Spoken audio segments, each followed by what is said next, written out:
आज हमारे बैंकपुर शहर में हज़ारों लोगों के हुजूम इसलिए है कि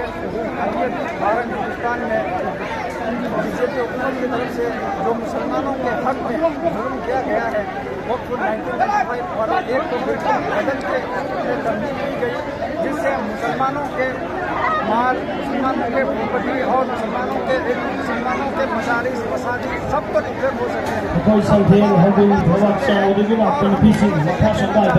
कि हम भी हिंदुस्तान के सारे जंगों में हमने आगे हिस्सा लिया है, आगे चलकर और आगे रहकर हमने हिस्सा लिया है। हमारे आबा व अजदाद ने सबसे पहले ब्रिटिश के खिलाफ, अंग्रेजों के खिलाफ जिहाद का फतवा दिया है, उसी के बाद असली जंग शुरू हुई है और हम भी इंशाअल्लाह मरते दम तक अपने हक के लिए लड़ेंगे। अगर जरूरत पड़ी तो हम हिंदुस्तान में आग लगा देंगे, हम मर जाएंगे, बिक जाएंगे, लेकिन हम वक्त को कभी भी उनके हाथ में, चाहे वो बीजेपी हो, कुछ भी हो, कोई भी हो, राम हो, टकरा हो, मोदी हो या अमित शाह हो, तीनों टकरे मिलकर के हमारे जिंदगी में दुनिया के पूरी खोज की लेकर आ जाए, तब भी हम वक्त की एक जमीन, एक टुकड़े को हमने लगेंगे।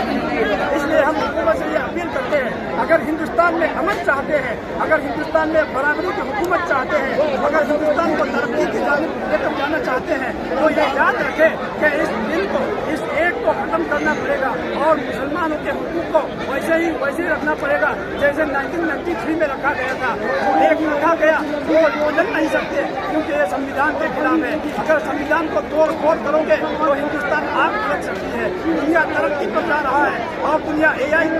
बना रहा है, AI वगैरह और गूगल पे, इंटरनेट के हिसाब से जितने भी हर लाइन दुनिया तरक्की कर रही है और हमारे हिंदुस्तान में धर्म जात की हुकूमत और बीजेपी शासन हिंदुत्व और एक यूनिट बनाने की कोशिश की जा रही है। ये सब कुछ होने वाला नहीं, सिर्फ हिंदुस्तान में कयामत बर्पा करने वाला। इसलिए हम सब मिलकर, तमाम मुसलमान को सब मिलकर, हमारी चाहत और हमारी अपील, हमारी ख्वाहिश यही है कि इस एक को जल्द से जल्द खत्म कर दिया जाए और मुसलमानों के हुकूक को उनके वैसे ही